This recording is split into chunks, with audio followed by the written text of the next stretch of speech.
I'm going to be out of town for a week soon, and I'm already dreading the mattress because it's not going to be as good as the Helix I have at home. Whenever I hear about Bobby going out of town, I'm like, the mattress is going to be a real issue. And you think this is going to make great content for our Helix ad, which it will and which it did just now. Yesterday when I changed my sheets, I thought, I'm never changing this mattress. I never have to change my mattress. This mattress rocks. I love my Helix. I sleep soundly. I wake up refreshed. I fall asleep quickly, which is also like crucial, where you're not just sitting there forever, just like trying to fall asleep. It's a mattress made for me because I took the Helix sleep quiz and it told me which mattress would be perfect for my body and sleep position and everything. And it's perfect. I love it so much. Helix has over 20 different mattress models, so you can actually find one that's tailored to how you sleep. Plus, they ship it right to your door for free. You get a 120-night sleep trial, and there's even a limited lifetime warranty. It's a totally risk-free upgrade. So go to helixsleep.com/who for 20% off site-wide. That's helixsleep.com/who for 20% off site-wide. Make sure you enter our show name after checkout so they know we sent you. helixsleep.com/who. You will dream it. Yo, they wanna know. Hey, Real. hey, Real. Come on. hey. I want to be famous. Welcome to Who Weekly, the podcast where you'll learn everything you need to know about the celebrities you don't. I'm Bobby Finger. I'm Lindsay Weber. And breaking news. Caramels are a fad. Milk chocolate candies. That's the future. Caramels are a fad. Milk chocolate candies are the future. And that is from the trailer for Hershey starring Alexandra Daddario. Are we going to cut this? If I could just crack the recipe. You keep chasing perfection when maybe you should be chasing magic. This batch is Perfect. I felt like they didn't get a good line, like a classic women in balloons line in the trailer. I feel like I'm a little disappointed by this trailer. I was waiting for someone to say something like chocolate. Like it's called chocolate or like something, like like something. Chocolate doesn't belong in truly, Pennsylvania. When you follow your dream, you don't let anyone get in your way. I do worry this is really just going to be like Timothée Chalamet, Charlie and the Chocolate Factory vibes, which it like already is kind of, But there are no songs. Yeah, but it's still kind of like the magic of chocolate. Like chocolate's about the magic or like milk ingredients. I don't know. That part where she's like magic. What does she say here? you keep chasing perfection when maybe you should be chasing magic. Will we be seeing this? I forgot. I didn't realize it was an Angel Pictures release, which means it's faith-based. What does that mean? It's a company that makes like very Christian television shows and movies. Could that mean it's just like very PG too? Yeah, I think it's Or just- it's or either do you that think God either makes the Mr. Hershey chocolate? or Hershey, Pennsylvania is an extremely like Christian town, or it's just deeply family friendly. I think it's more of the latter. Yeah, so it's not like, oh God, like at the end it's like, and I'm God and I made the chocolate. You're welcome. Bye. You're or whatever. welcome. Yeah, that's what he does. Why is this so funny to me? Can't cut this now. We were gone last week, and this always happens. Just earth-shattering news happens while we're not recording. And the earth-shattering news that happened this time was the Hershey trailer drop while Lindsay was on vacation. Just like the Hadron Collider happened when Lauren was away, the Hershey trailer did drop while I was on vacation. I didn't realize this was coming out so quickly. It feels like just last week they were shooting it in Hershey, Pennsylvania. I guess these sorts of movies are made quickly and cheaply. It took 1 week to shoot it. If you feel like it was just last week that they were filming this movie, you are correct. It was. Hershey movie production. I didn't expect it to look this cheap because I didn't know it was an Angel Films release, but whatever, we'll be seeing it at Regal. Will it even be at Regal? Great question. I don't know. Okay, we are back finally. Everything else that happened while Lauren was gone was Coachella. Coachella happened. It's over. It's kind of actually a smart idea to take Coachella off because I feel like Coachella has become like the week stuff used to always happen and now nothing happens. Do you know what I mean? I do. Like nothing happens there anymore. It's covered more than ever, but nothing really happens. It's just people are there. In a way where like the music is covered and like that's cool and like I love music, but there's nothing like there's not as many fun and funny things happening for our purposes is what I'm saying. Yeah, I agree with that. Although this was the first time that Nicole Richie and Joel Madden's rarely seen daughter was seen at Coachella. She is now 18, and Kate was there. She does look like she is giving Punnett Square. She looks like both of them. But she's also giving Big Eyes, like Amy Adams in Big Eyes. And not Amy Adams in Big Eyes, the paintings that Amy Adams paints in Big Eyes. I watched Big Eyes. I know that she's not the Big Eyes. I like that you put in the Big Eyes screenshot of her painting not just a child with big eyes, but a cat with big eyes. I'd kind of forgotten that she did the animals with big eyes as well. Anything could have big eyes. I would argue that Joel Madden and Nicole Richie's daughter looks like the cat from Big Eyes more so than the girl from Big Eyes. She's giving more cat. I mean, her eyes are really big. I'm a little bit like AI, a little bit like Facetune. Like, did we make the eyes bigger? Her eyes are just so big. They are Who really, has eyes really like big. that? Nicole Richie. I've never kind of seen has eyes like this. that.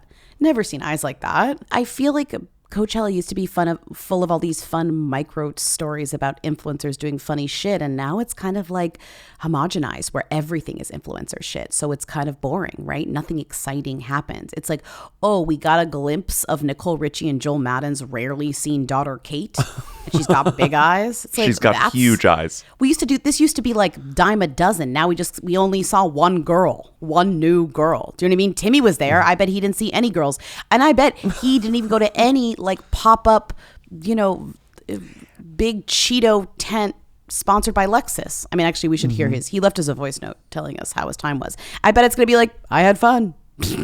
Well, I'll play it. Hi, hooligans. I'm Timmy, and I am at Coachella, and I am at the Addison race set, and I just have to say hello. She's starting. Okay, hi. Is that the whole thing? Wait. That's the whole thing. Wait. Okay, that's exactly what I expected. I'm telling you. That speaks to your point. I said I feel like even Timmy didn't even do his normal I'm at the Cheetos lounge or whatever. Like, he was just like, I'm here for the music. Like, there really actually isn't anything that funny going on. Everything is so normalized. Everything is so Magnum Ice Cream made its debut at the Coachella Valley Music and Arts Festival as the festival's first ever frozen dessert sponsor. I don't know what it's a factor of. Usually back in the day, you would laugh at all of the brand activations. Like, every year we would have a list of all the brand activations and we would laugh about them. Right. Those are still happening, but they're less funny. I guess they're just so expected now. And the production quality in terms of it's been like this for a few years, but what I kind of like about Coachella, the new version, is that the accessibility of the performances is so high now. It's so easy to watch the shows that the music has trumped the ridiculousness of all of the brand stuff in a way. So? Yeah, I'm oh, it's so easy to share the performances now that people are focusing on the music and not the SponCon of it all, which I find kind of nice in terms of enjoying music, but it's less fun in terms of making fun of the spectacle of everything. Additional brand integrations were layered across the event, including Trident's Try Different Speakeasy Lounge, a neon-lit Neutrogena Hydro Boost water gel installation designed for photo capture, and an immersive beauty moment from e.l.f. Cosmetics tied to its Glow Reviver melting lip balm. Skechers also hosted a lounge highlighting its Aero Burst running shoes, while Sally Hansen offered on-site manicures, nail art, and product sampling. I'm like, okay. Don't forget Jasmine Tooks and Sarah Sampaio had a supermodel catch-up sesh at the Pizza Slime Party, sponsored by Outcast. Okay, that's kind of getting there. Outcast with a C, not a K. Okay, come on, we're getting somewhere. I'm seeing kind of normal buildings, a shiny Barbie box and a Coca-Cola house or whatever, And the Poosh camp nearly blew away. It kind of did, in a way. Kourtney Kardashian's Poosh, you're probably wondering, she's still doing that? Yes, she had a tent at Coachella, and it blew away. You can't just build a tent. Not in the desert. The wind's going to take it. Kourtney Kardashian's Coachella party, quote, destroyed by sandstorm as tables and chairs fly through the air. Wait, I'm dying. Loft activated at Camp Poosh in Coachella Valley, returning as the event's exclusive denim sponsor as part of its Summer of Loft campaign. The off-site experience, it wasn't even there, featured a denim workshop tent, blah, blah, blah, using Loft X Pooch patches. Okay, so not only was the Pooch, but I keep saying Pooch. Not only was the Poosh tent, it was went away. It was a Loft X Poosh tent. So the jeans The jeans flew. Spilling the tea on Camp Poosh, the most iconic event at Coachella. Life is measured by experiences, and today we're experiencing Camp Poosh together. I feel extremely grateful to be invited. Come with me to the Camp Poosh event at Coachella. The event was at a ranch in Thermal. It was the prettiest property. Then we waited in line for our wristbands and to get checked in. If you've ever wondered what it's like to go to Kourtney Kardashian's Coachella event, Camp Poosh, I'm taking you guys with me and spilling my honest thoughts, so come along. It's held at this giant estate in the middle of the desert. It's super secluded, but you're only allowed to Uber there. We made it to Camp Poosh! What a journey to get here, but we made it, you guys. All thanks to you and, of course, Poosh. Now, this is my 4th year attending, and I was so excited to get to run into so many of my favorite influencers and, like, Love Island stars, you guys. It was packed. There were so many people here. But hands down, my favorite part is the Kardashian activation. So that's Coachella. Let's talk about, speaking of sponsorships, speaking of brands, Miles Teller cashes out on Canned Cocktail Company in $325 million sale, but I'm not retiring from acting. I keep seeing this headline that Miles Teller cashes out on a $325 sale of his investor brand long drink, which you've probably seen at bars. But Miles Teller didn't make all $325 million of that. We don't know how much he made of that. He has not revealed that. No one's talking about, you know who else is an investor? Kygo, the DJ. And no one's saying that. Everyone's focusing on Miles Teller. I mean, it's just funny because it's like, people are like, oh, you cashed out on your Canned Cocktail Company in a $325 million sale? Well, does that mean you'll stop acting? And he's like, no, because he probably made like, what is, I would say, tens of millions of dollars. 2 movies worth of salary or something from this cash out. Maybe right? 3. 3 movies. Well, is it Hershey? I don't know. Like, what movie is it? How much was he paid? We don't know his quote. I would guess that he's making a couple of $1 million for every movie, and I bet he made 10 to $20 million on this. 20, which is honestly right. I'm retiring after that, but like, it's funny that that's the wording of this, because that's what people are kind of like. That's the talking point or whatever. Of this, when it's like, he says, I don't really talk numbers, says Teller of the acquisition, refusing to disclose his take-home total. I was always taught that's not in good taste. All I'll say is I'm not retiring from acting anytime soon. I think he's implying that's not enough money for him to retire from acting, right? Like, he's not just saying like, I love acting so much. I think he's like, it's less than you think, which it is less than I bet we think. I also think that Miles Teller would retire from acting if he could. He kind of seems sick of it all. You know? Really? You think so? He seems a little over it. I don't think so. Like he just wants to be a dad. He's in the Michael biopic. You gotta want to do that. Have you ever had a long drink? They're good. No, I actually had to look up what it was. It's like gin. It's gin and a little juice. And a little juice. It's citrusy. They're good. I was in Florida some time ago, and I was at a bar, and every single person was ordering and drinking them, and I was like, what is this? And then I finally ordered one for myself, and I was like, oh, it's the most normal citrusy alcohol drink you've ever had. It's very refreshing. That's it. It's very plain. It's apparently like a Finnish. They were from World War II, like during the summer games, the 1952 summer games. They invented it or something. I don't know. Yes. I didn't know that. Gin. I'm out when it's gin. Sorry, I can't do gin anymore.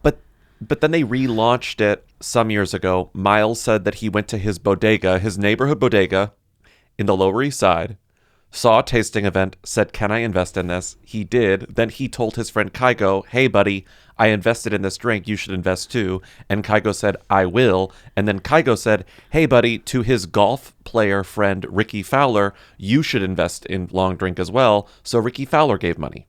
So all 3 of them are investors in this company. This is why it's good that I'm not rich and famous, because I would just invest in anything that I enjoyed in life. I would be like, who made this? Can I invest? Like, this would be something I would do a lot. I feel. I know. You know? I can see it, and I believe it. And they were bought by White Claw's parent company, which is funny. Yes. That's the other thing. And I was reading about this on VinePair. The columnist was kind of like, I'm looking for a bad thing to say about this, but honestly, it's so smart. And I was like, wow, even the like kind of cunty columnist at the liquor blog says, good deal, good purchase, great idea. The cunty columnist at the liquor blog. Didn't he give a little cunty in a good way? I mean that like in a good way. I love guys like this. Of course, the other businessman from Top Gun Maverick, Glenn Powell, congratulated Miles on Twitter and said, "MT, remember when I saved your life that one time? Can't put a price on friendship, but if you could." Do you think that diva's mad he put his money in ketchup and not this liquor? I was about to say. He's got a very, very robust ketchup, mustard, and chip do you brand think he's mad to back. he invested in barbecue sauce and not like a canned cocktail? I think so. I bet you he is. Glenn's like, now that I'm kind of not the talk of the town right now, I really should have put not all of my money into chip flavors of chips. Well, it is. It's sort of like Glenn has been like, I'm going to invest in myself for the past few years. And it's not Miles earning out. Invested in a drink that is not his heritage, doesn't have his face on it. It's not him front facing. Like, I didn't know that he was doing this until they used him as press when they sold it. But Glenn, his body, soul, face, spirit, secretions, everything is going into those sauces, you know?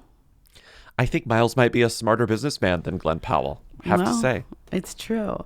But, you know, would I rather see Glenn Powell in a movie? 100 times over. And I've seen so many Glenn Powell movies that are bad recently. So it's like truly still crazy to say that. Have you watched his one that's like how to make a killing?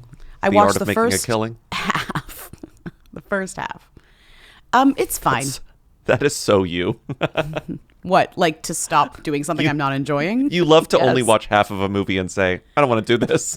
Listen, if it's good, if it's bad, I'm not following through. I got other things to do. I'd rather read a bad book, you know? Honestly, we should be on Glenn Powell watch because things are, we need to uplift. It was promising. What happened to our promising young man? I know, we just need to be on Glenn Powell watch. I'm not ready to call it on Glenn Powell, but we need to be on Glenn Powell watch. Like, Mama, I'm watching you. I'm ready to call it in that I think that everyone's sort of realizing that he's not the savior, the instant savior that people once billed him as. Sure. He's not over, but I'm scared. Twisters was too good. He can't be over. And Hitman was too good. And he's in an upcoming Ron Howard untitled firefighter film project. That's gotta be good. I'm kidding. And if we know anything about Ron Howard. What do we know? Well, I was about to make a joke and now I'm not going to make it anymore. Let's move on to Lauvey. So, Miles, let me start with you. How did you get involved with this brand, which is not exactly a beer, not exactly a hard liquor, and not exactly a spirit? Correct, yeah. So I was up in New York and I was just kind of walking around and I happened to walk into a liquor store where these guys were doing a tasting of long drink. And this was very early days for them. I think this was in 2018 or 19. And I just tried it and I thought it tasted like nothing else that I'd ever had. And so then when I got home, I was able to get a contact and kind of told those guys how much I loved it and if they could keep sending me some. And I felt like I got enough free drinks at that point. And I said, hey, we should sit down and let's talk about doing a partnership with this. So it was very organic, and it's been wonderful. And now I'm still kind of getting them for free, but I'm a big investor as well, so it's good. Talk about a snoozer of a Coachella set. Just kidding.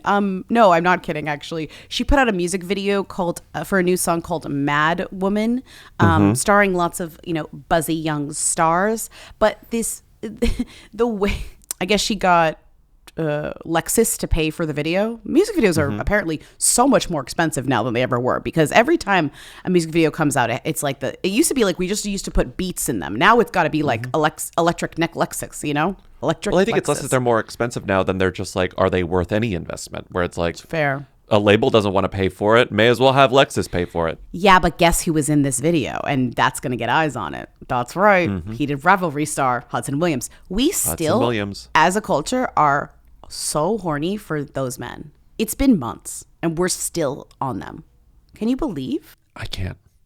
And season 2 hasn't even started anything. No, not even filming. And we haven't even gotten either of their follow-up things. Just weird little Verizon commercials and like Lauvey, Peloton commercials, music videos, and like thirsty appearances at various award shows. It's just interesting because it's like we're chomping at the bit.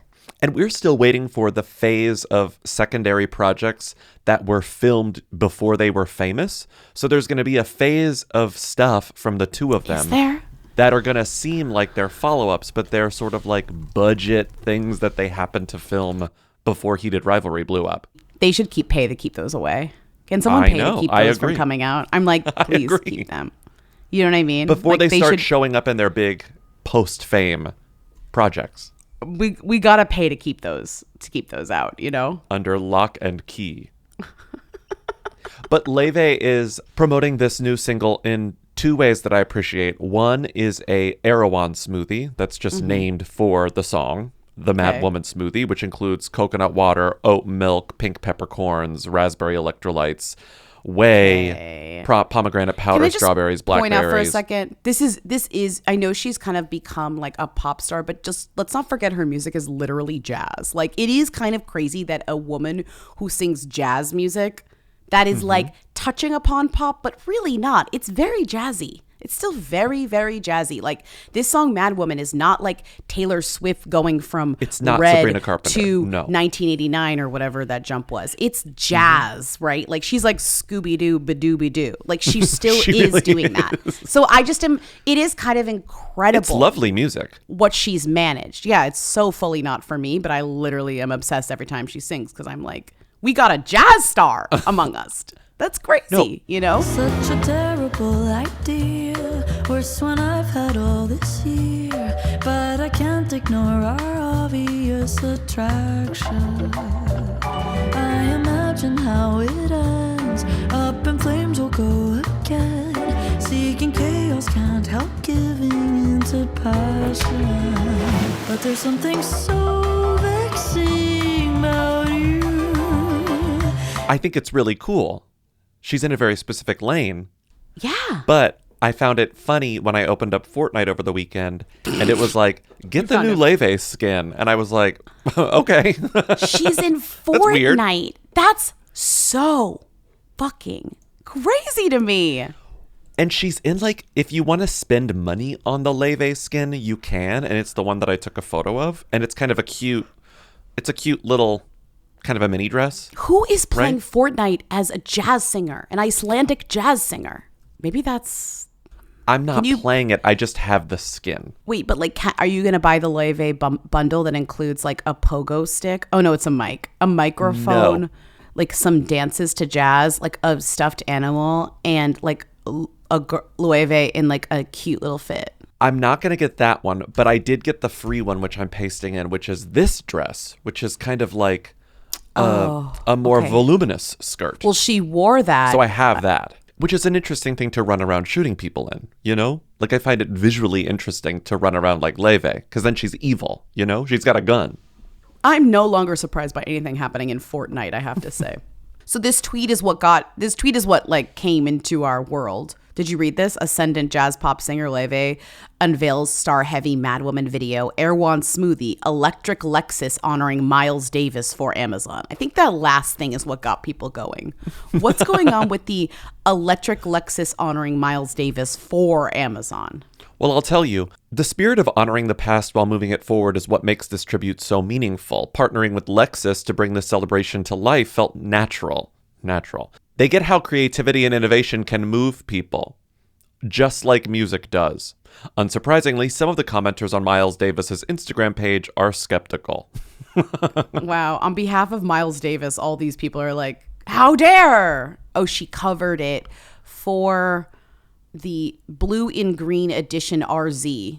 Oh my God. I hope she made $400 bajillion from whatever this bullshit is. You know what I mean? I'm sure she did. Do you did. think because she makes highbrow jazz music, this lowbrow crap doesn't really affect her as much? It doesn't pull her in that direction. Like she's too far, like... Kind of keeps you immune from scrutiny? A little bit. Something. It's like because no matter what, when she steps up to the mic, she's singing like iconic jazz music. Like you can't even call her... You can call her a sellout, but it would be really hard. You know? Because she's so focused on like a niche form of because she's more still singing respectable, jazz music. quote respectable music. Totally. Yeah. There's something kind of amazing about like how low can you go when you're singing jazz music? Beep a doo beep beep beep ba doo beep beep. Yes. Yeah. Exactly. Her manager's like, She's in the beep-a-doo beep-beep space, so I think we have a little more leeway when it comes to taking sponsorship hits. Yeah, for sure. No, I actually kind of am like, that's true. Right? I believe it. I see blue and green since I lost you. Since the promise of our love washed away, and you moved on so easily,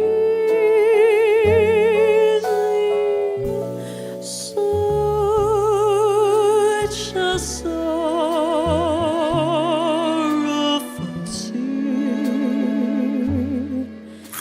To be famous. Today's episode of Who Weekly is brought to you by Squarespace. Lindsay, our book is coming out in September, and when we start getting blurbs from authors we respect and admire, are you going to put them on our website really easily using Squarespace's editing software? I mean, have you checked our website recently? I feel like you haven't. You didn't even mention you didn't even like bring up to me what I did to it already to promote our book.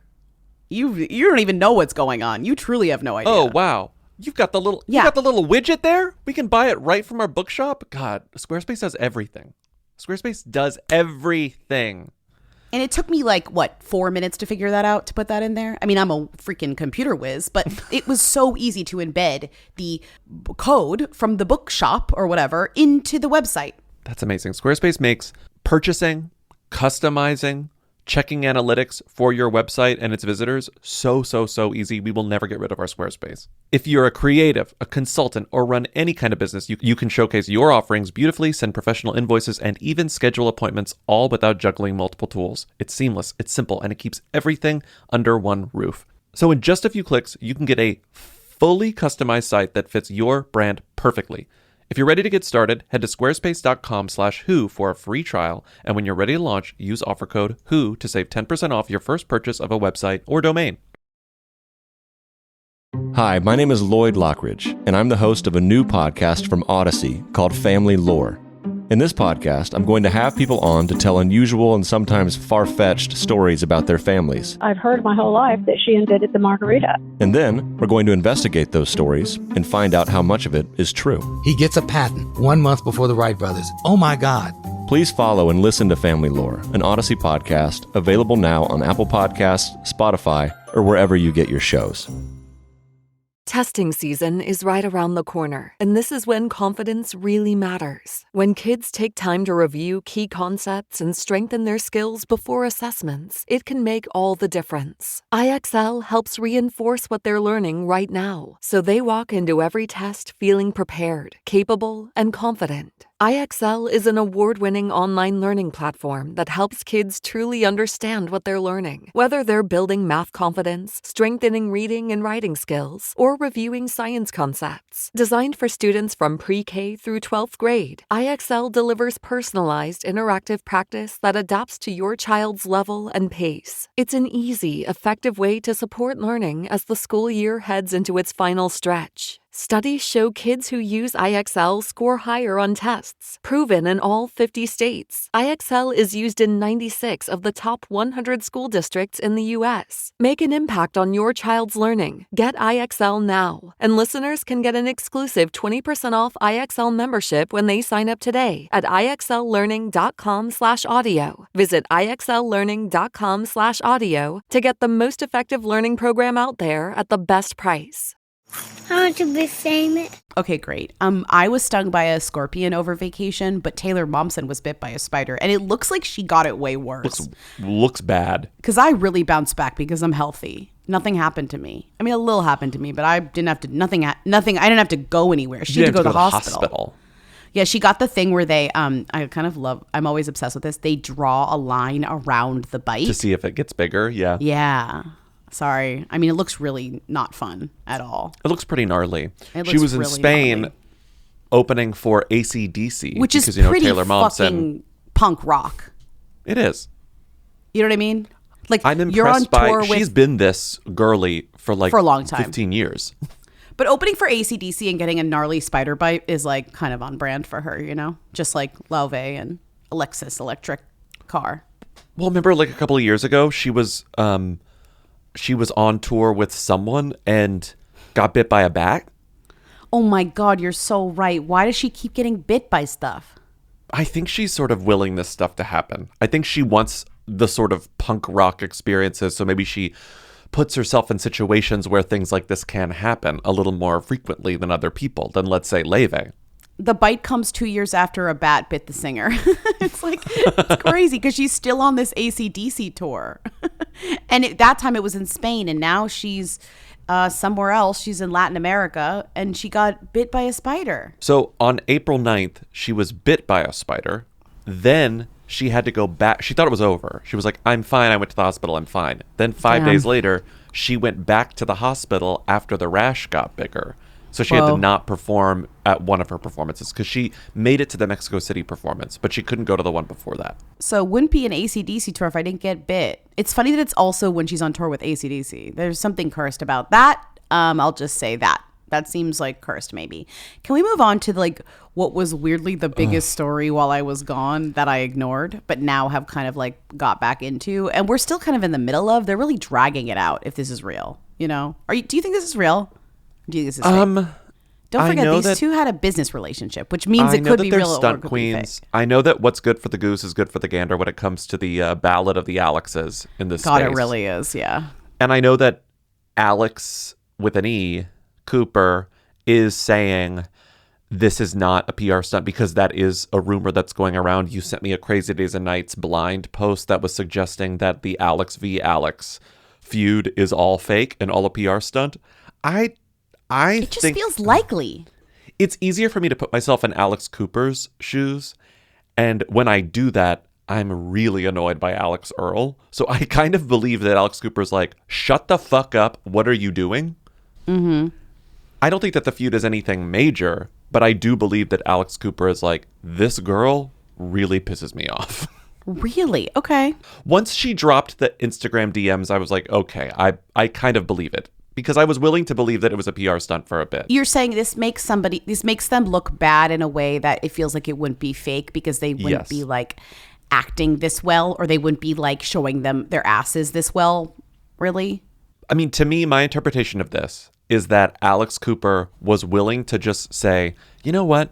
If Alex Earle hates me and is talking shit about me, I'm going to let that slide because that's good for business. That's good for me. Maybe we can bury the hatchet on the show one day. Who knows?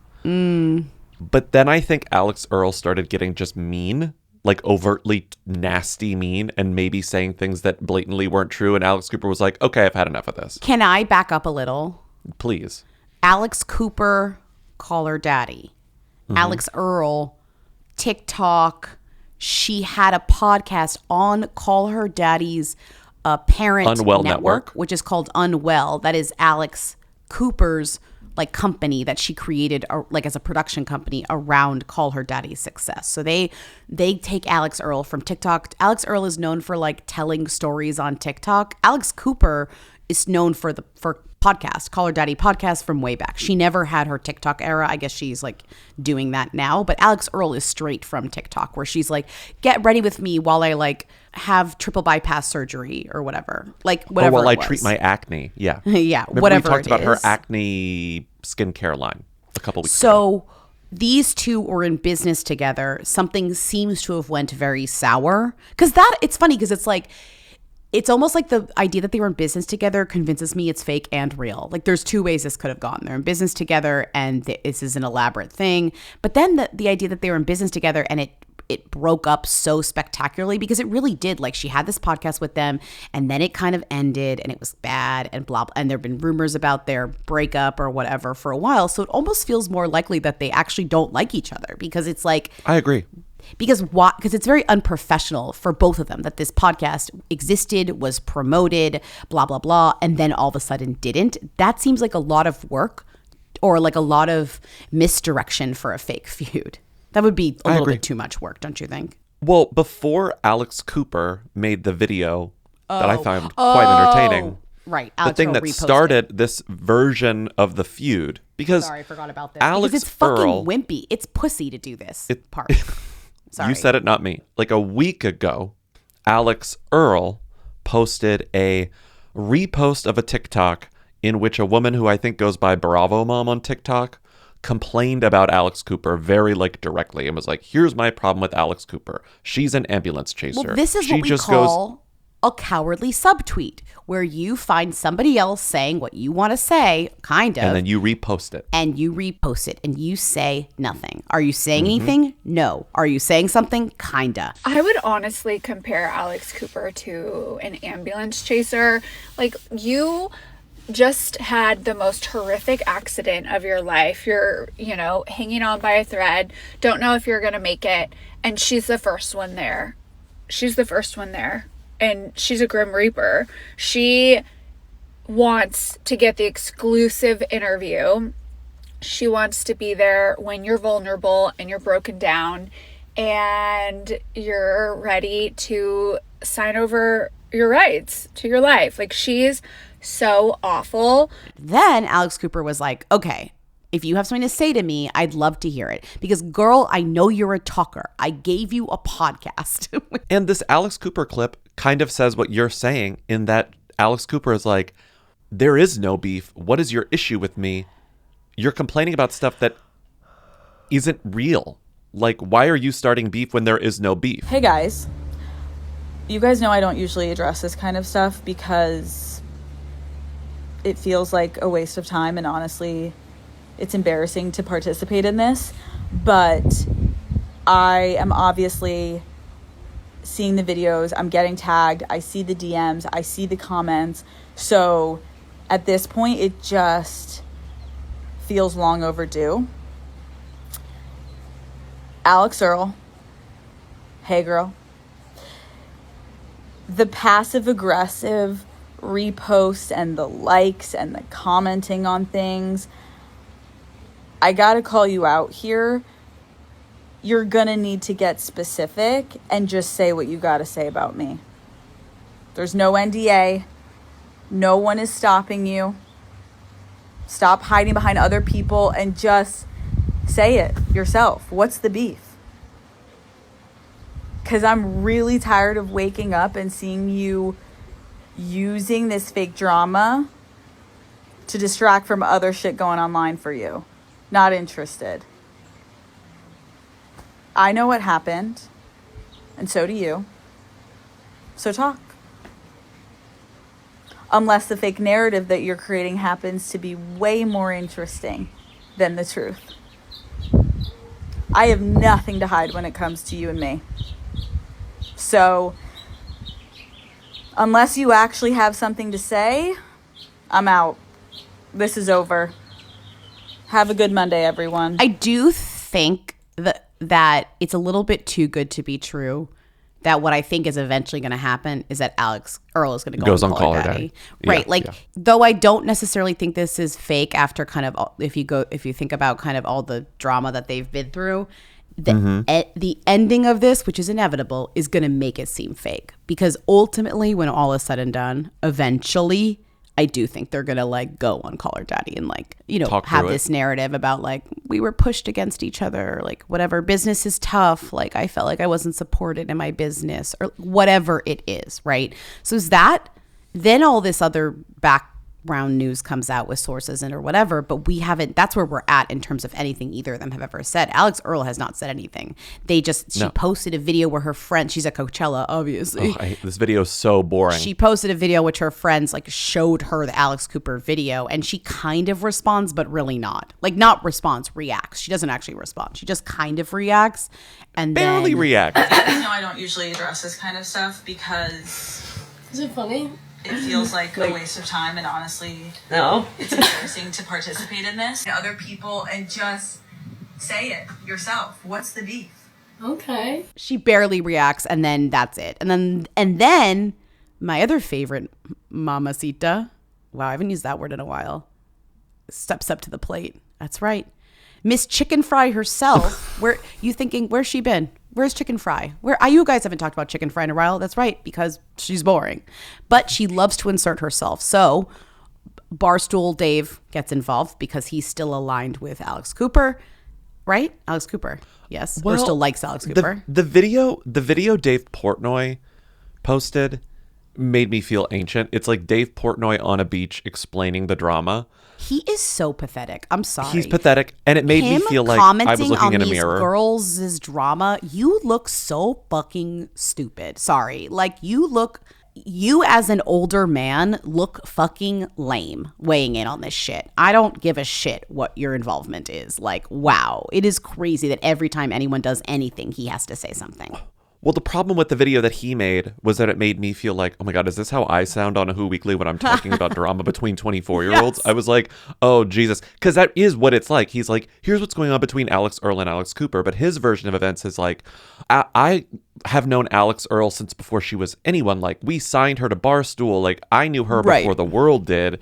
And I always thought that her signing with Unwell was a stupid idea because she was already too famous. He was like, you don't want to sign with Unwell unless you're on the come up. And she did it post come up, which I thought was a bad business decision. So he's not necessarily siding with Alex Cooper, but he's like, I don't know why Alex Earle did it.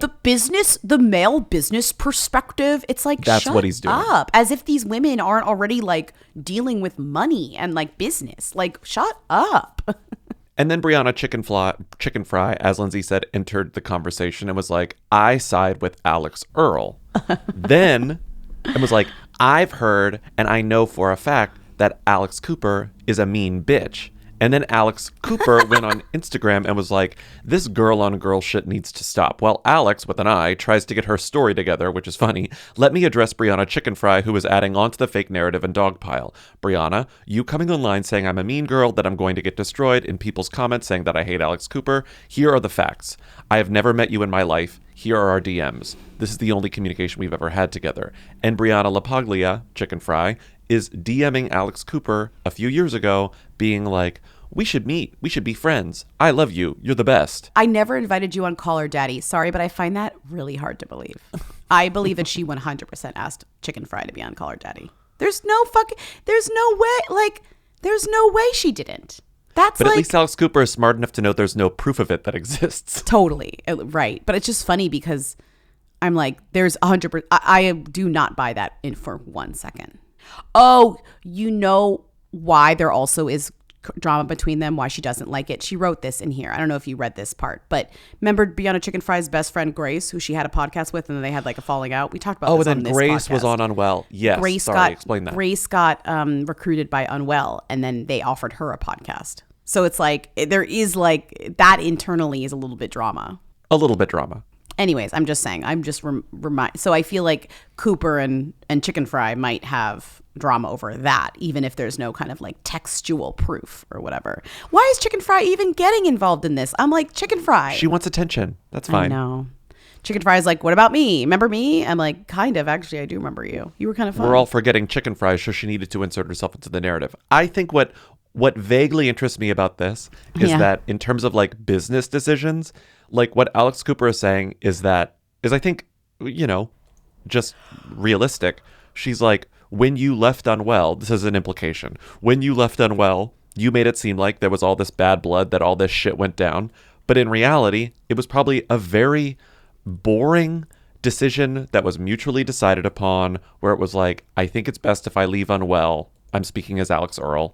And I think it's good for me if I make it seem like I left under duress, or I left because of a feud, or I left because Alex Cooper's a mean girl. But Alex Cooper saying, no, none of that happened. It was just a boring thing. You decided to stop doing it, and that's okay. Right. And you're trying Which we to love. get I love eyeballs. when celebs realize that podcasting is not fun. It's just so funny to me because it's like a natural extension of what she does on TikTok, which is talk to camera. But then when it becomes a podcast and it's formalized and longer and you have to actually like have something to say, it's like, this is boring and I don't want to have to do this. 22 hours ago, she posted on TikTok, sorry, been filming this week. And it's her like doing pole dancing or whatever. But it's like bad, you know, it's like funny. And everyone in the comments is like, sis, enough. You're trying to build suspense. Like, you're losing us. Like, everyone's kind of mad. They're like, Alex Cooper won. But I feel like they're saying that because she said something, because she actually directly, people love like a direct response or accusation, right? I'm very hot and cold when it comes to Alex Cooper, but when I like her, I like her. When I don't, I think she's quite annoying. Right. I think that video was good. I think it did make her come out on top. And I think that the original thing that started this version of the feud, or this stage of the feud, which was that stupid repost of Alex Earle's where a woman is calling Alex Cooper an ambulance chaser, was dumb as hell. Alex Cooper isn't an ambulance chaser. She's a talk show host. That's what talk show hosts have been doing since talk show hosts started. Do you remember, like, did anyone else watch the Barbara Walters documentary? It was fucking right. incredible. It's Barbara Walters. It's Oprah. But it's kind of like how Barbara Walters was just like, is there a tragedy happening? Gimme. Like, and just really like not sensitive, knowing exactly what she needed to get out of people, essentially. It's just like, she's just the new version of that. Yeah, and I don't think it's like manipulative to have famous women who are going through stuff on your podcast. If anything, because Alex Cooper's podcast is kind of a softball interview space. It's not like she's going to make people miserable or have them, suffer through like a really serious line of questioning. That show is pretty generous to its guests. And those interviews almost always go help well the person for the who subjects. is being interviewed, right? Yes. Or give them attention so they can continue on their money-making journey or whatever. God, I hate just like picking a side here and having to say that I'm in support of Alex Cooper here, but I am. I have to speak my truth. You support the journalist. I do. Lori Loughlin is unrecognizable with draft. No, that's not the headline I like. The headline I like is the Daily Mail's. Lori Loughlin, 61, sparks wig rumors with revenge makeover as her hairstylist responds. I've never heard of someone sparking wig rumors. She sparks wig rumors is so fucking funny. That's so funny. She sparked wig rumors with the revenge makeover as her hairstylist responds. And the hairstylist response is, after she was spotted at this event, I think like LACMA or something. It was something in Los Angeles.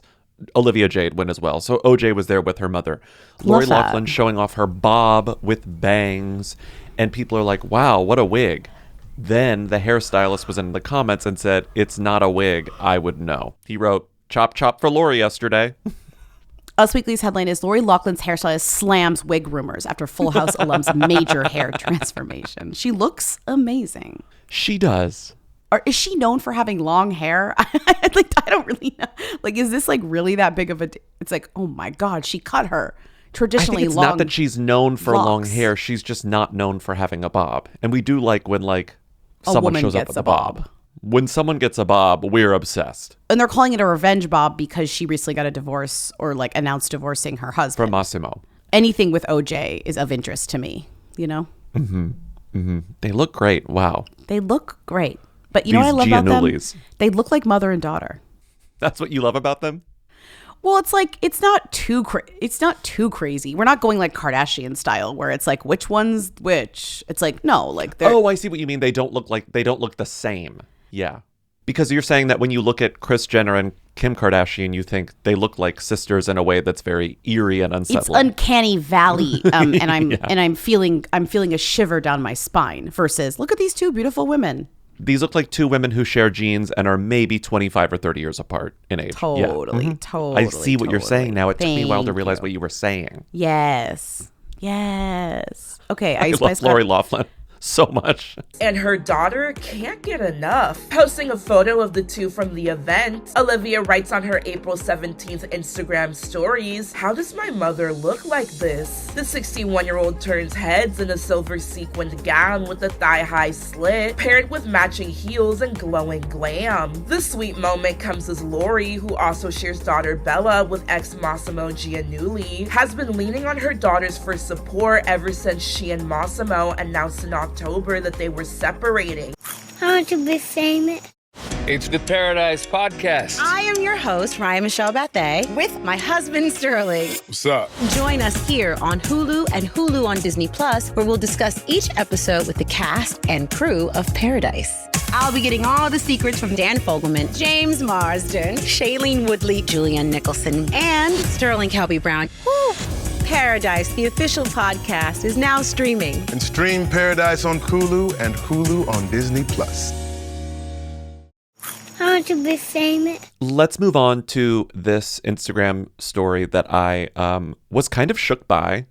And was like, wow, that's a good statement. And that is something that I think could actually affect change in real life.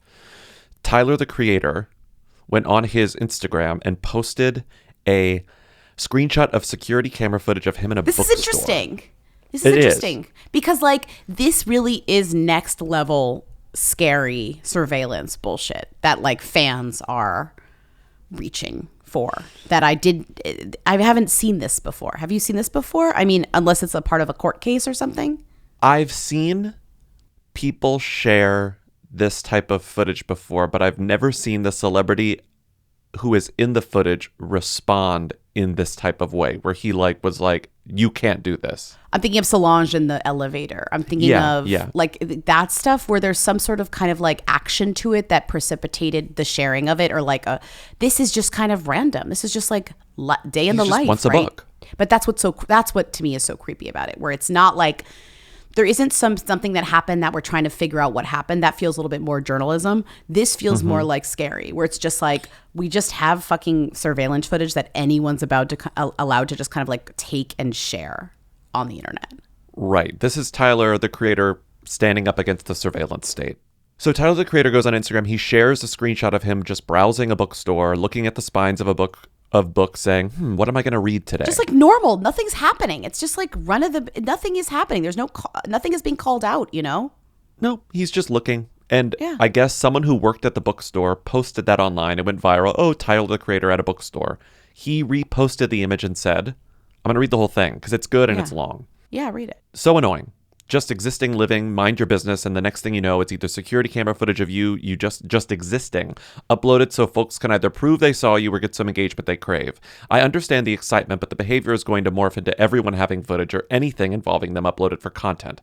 Doctor's office, grocery store. With the way Ring cameras and other home things are, soon brushing your teeth or taking a piss is going to become content without you knowing. Quote, LOL, quote, why did he look at the sink like that? Quote, who gets blood work in a hat like that? Type of comments will flood rather than folks really understanding how weird it is. It sucks too, because I congratulated this girl in her amazing bookstore, keeping physical media alive, even signed something out of pure appreciation for what she was doing. I want to be able to brush this off, but I'm going to keep being vocal about it. Y'all know how I feel with the relationship people think they have with musicians, actors, etc., just because they like some songs or a movie or clothing, etc. Not over here. Space should be respected no matter how many lyrics you know. Love. I think this is like representative of a larger like issue happening with celebrities, and I think we're going to start seeing more of this because it is getting creepier by the day. What do you mean larger issue? Just like surveillance footage or whatever? Surveillance footage, like this type of stuff. And I think he's like, I've dealt with this for some time now and I'm actually sick of it. Sort of like Alex Cooper finally saying, I've dealt with this for some time now and now I'm actually sick of it and I need to say something. Yeah. And I think it's like gentle enough and like thoughtful enough that people may actually think twice before doing this again, especially because if it makes the celebrity mad at you, then that really sucks. If the celebrity calls you out, that's got to be humiliating and mortifying. Well, it's crazy too because he made a point to say this is the kind of store it was. It was a cool store. It was a cool owner. It was cool. I complimented her. I said I signed something for her. Like if she had said to him like, can I put on my social media that you were in the store, that you liked the store, like that, there's just a better way to go about it, where it's like, I assume she posted this or she gave this out to post to like promote the store, right? Right. And that's what he's sort of implying here, right? Like the person that he spoke to who he thought was really nice is the one who released the image. That's what it seems like to me, right? Is that what's right? Is that what we're saying? Unless it's just another employee, but that's what it sounds like he's saying. It sounds like that's where it came from, right? Where he's like, I was nice to you and I was generous to you and then you did this to me in return. But that's what's crazy too, where it's like, I feel like he went out of his way to do stuff that if she had just said like, hey, I'd love to promote the store. Like if you like my store, like, can you post about it? Or like, can I post a photo with you of the store? And it's like, he probably would have said, yeah. Like he's like, I can't imagine. He's not that famous too, like whatever. So that's what's kind of maybe most shocking to him, where he's like, this was a cool vibe and it still was like a nasty thing to do, which was like post this like boring footage of me in your store. Moving on, TMZ has opened up operations in DC, which what took them so long? They should have done this years and I years love and years that ago. It was like government shutdown. They were like, okay, government shutdown, and everyone's obsessed with like finding politicians like not doing their jobs.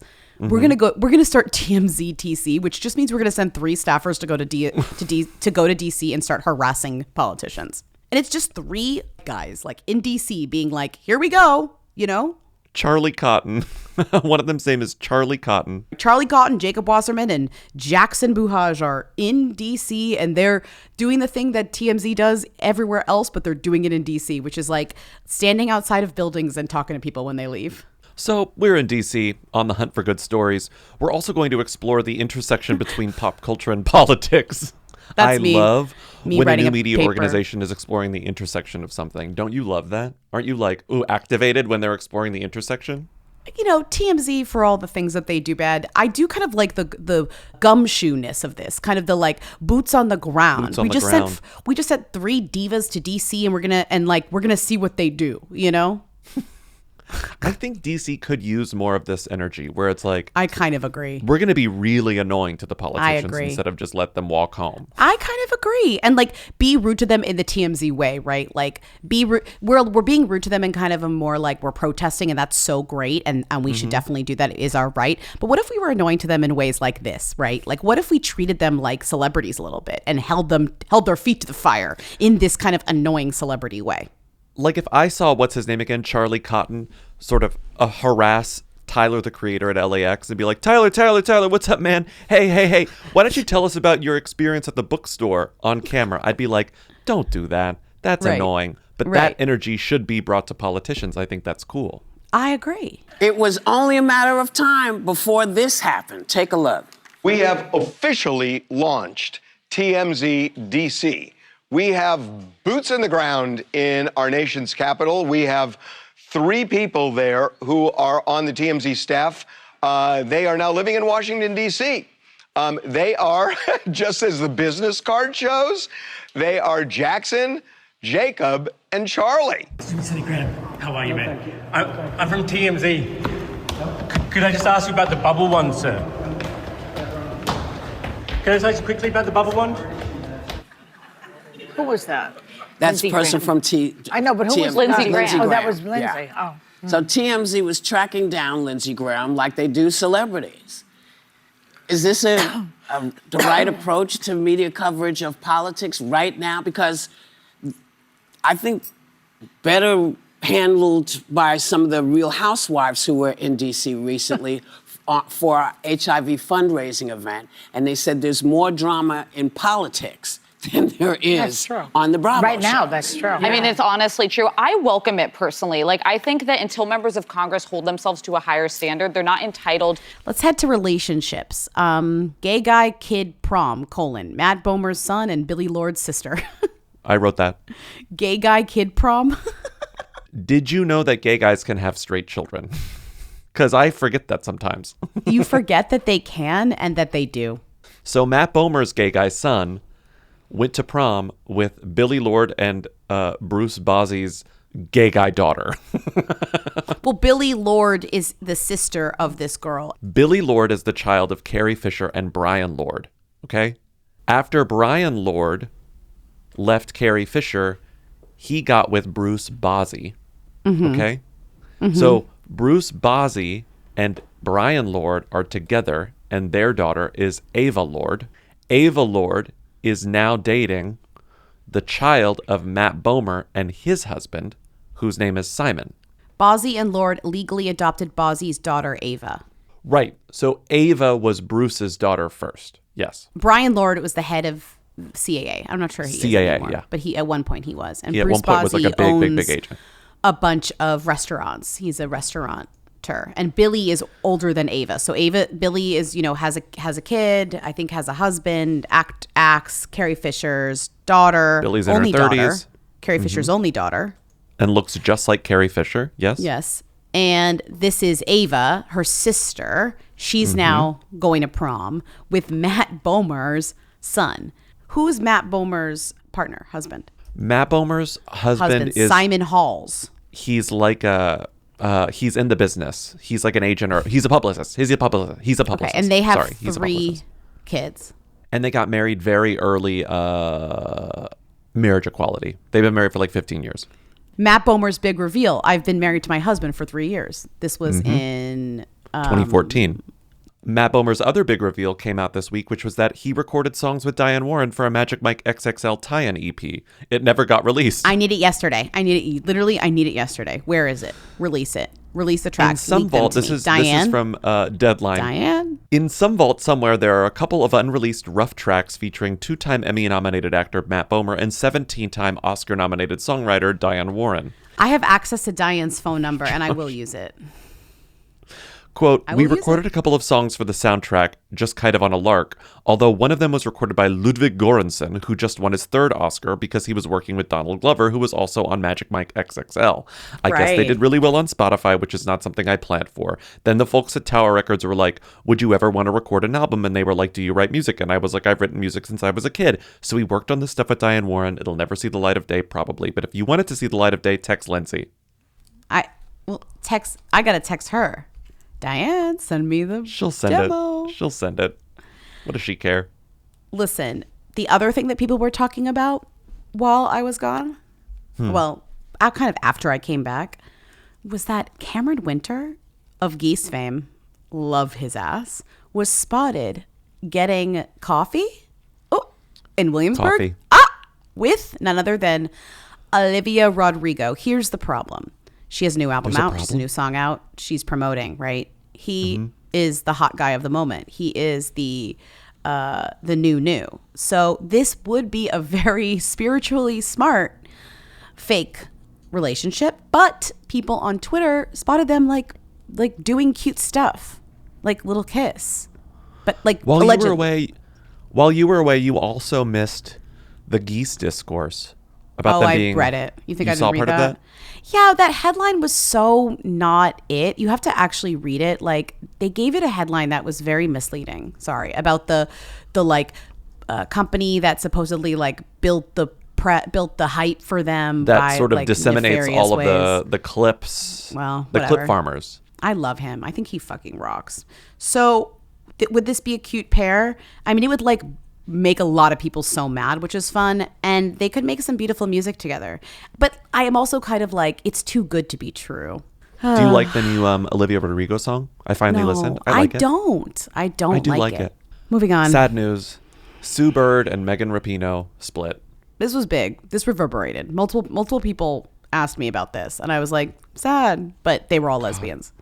There's nothing like a lesbian breakup. Oh, it's so depressing. To shock the world. But these two, lesbian breakups are so verbose.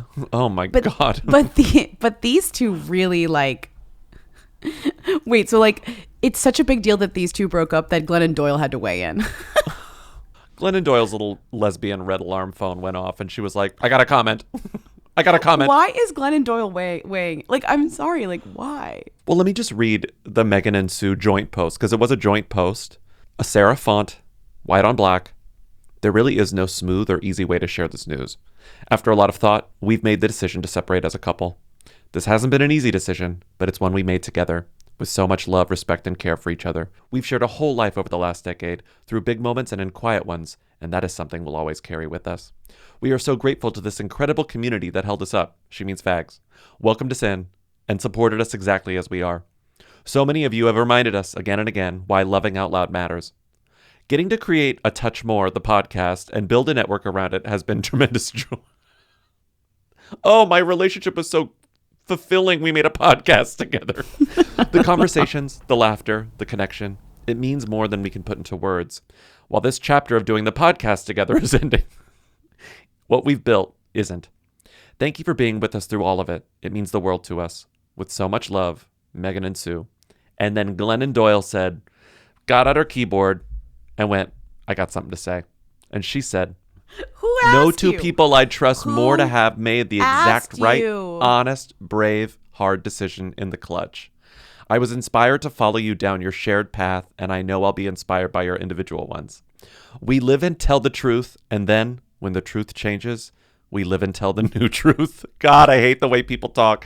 Congratulations to hearing each of you for honoring yourselves. Congratulations to each of you for honoring yourselves. So much love and respect. G.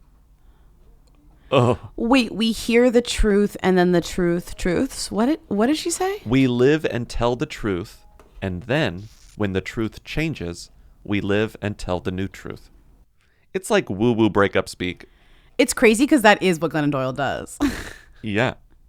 She speaks like this. We tell the truth, and then the truth changes, and we tell the new truth. It's like, okay.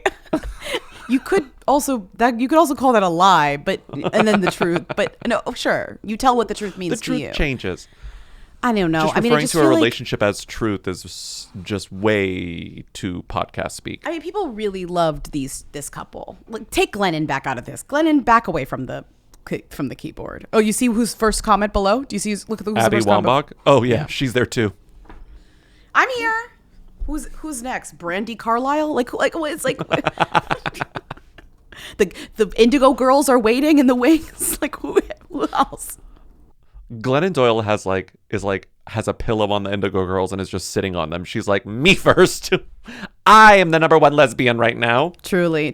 Well, now that these two have broken up, it's kind of like time for someone else to ascend. They're all kind of like, nice. God. You know what we need next? Megan, Sue, if you get a text from Elizabeth Gilbert, ignore it. Ignore it. Sue Bird's about to get like the worst text of her life. So for real. Elizabeth is going to be like, if you need somewhere to stay, I've got a church in New Jersey that's vacant. We're sad. They got the RIP graphic. I just sent it to you. Oh, they got a RIP graphic? That's so sad. They ripped the hell out of them. I hate seeing a RIP go through lesbians. That really makes me sad. I know. It's really sad to see a RIP going through lesbians. Tina Campbell and Glendon Campbell have split after 20 plus years of marriage.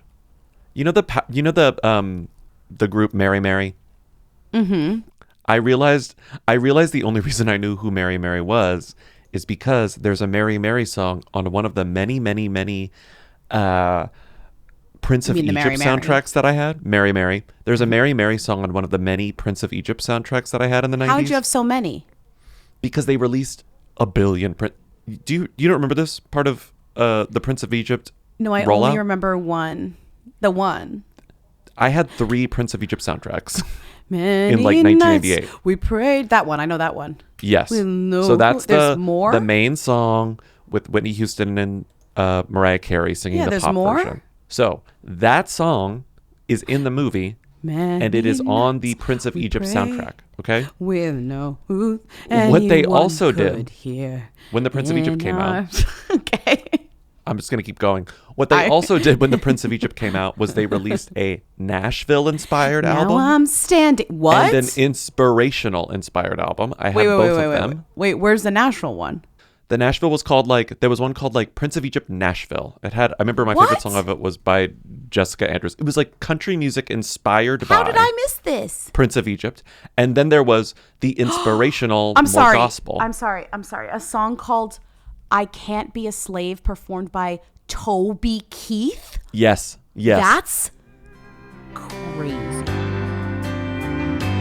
Now I'm standing on the rock, looking at the sea, wondering from this moment if I'll ever be free. You never understood me, but I can't be a slave.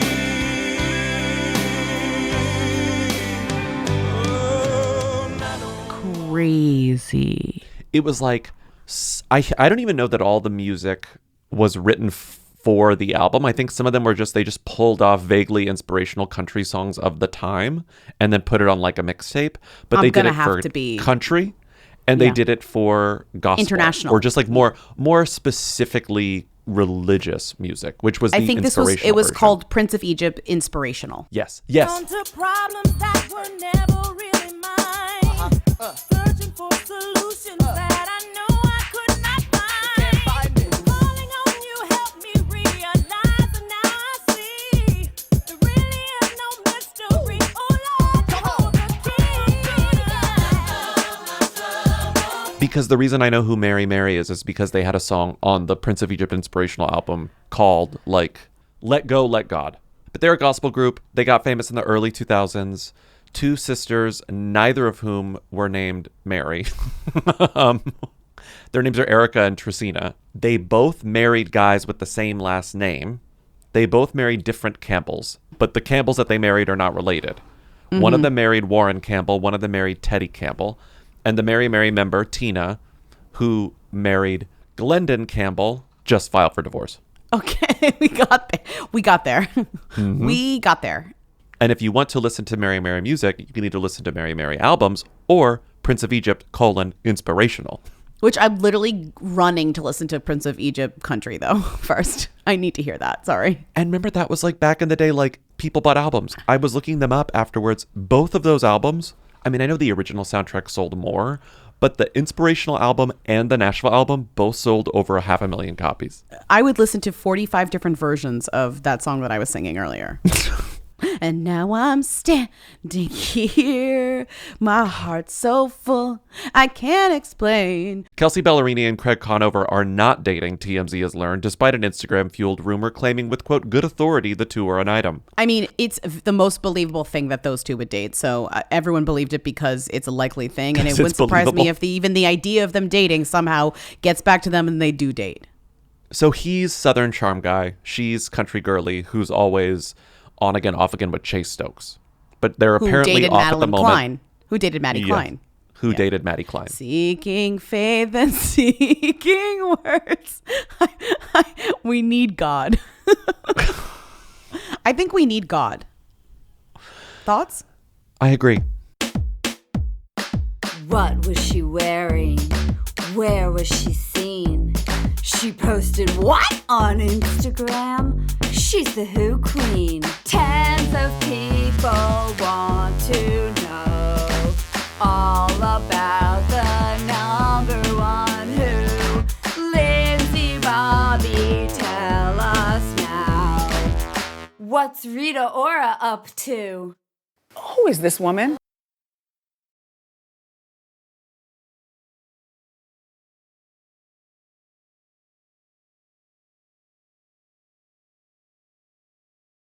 Rita has a new song. Cause for celebration. My favorite Rita news is when there's a new song, and I like it. It sounds like she linked up with another European DJ. I do like the guy's name. It's like Nerf or something. It's Gerd. What is it? Serb. I thought it was like Zerb. It's Zerb. He's Brazilian, so he's not European. He's Brazilian. Cool. He's from Sao Paulo. I like that. The song is. Whatever you are imagining, that is what the song is. When I listened to it, I was like, okay, nothing's happening here, but it's exactly what I imagined. We'll play it. 'Cause if it's not love, I don't want it. If it's not love, I don't need it. If it's not love, you can keep it. If it's not, worth dying for. If it's not, worth dying for. Worth dying for. If it's not. I kind of wish it was less harmless, but like, sure. You wish she would take more of a risk? Yeah, more of a it's not a creative big risk? swing for her at this point to release like a random club track that is like going to be played in a store or like in the background of something, you know? In Ibiza or something. I don't really hear a lot of these random club tracks in my daily life, but I'm sure there are spaces where they are ubiquitous, and I'm happy for those spaces. Right. Thank you for listening to another episode of Who Weekly. Call in at 619 Who Then to leave questions, comments, and concerns for our Friday show, Who's There? Support us on patreon.com/Who Weekly for bonus episodes, a Discord server, commentary tracks, and more. You can also get the audio only on Apple Podcasts. Just click subscribe within the app. Thank you to Katie and Eric of The Who's for providing our Rita theme song on Tuesdays. Thank you to Timmy, our research and editorial assistant, for researching and editorializing and sending us dispatches from Coachella. We'll see you on Friday. Bye. See ya. They want to know. Hey. Hey. Hey. I want to be famous.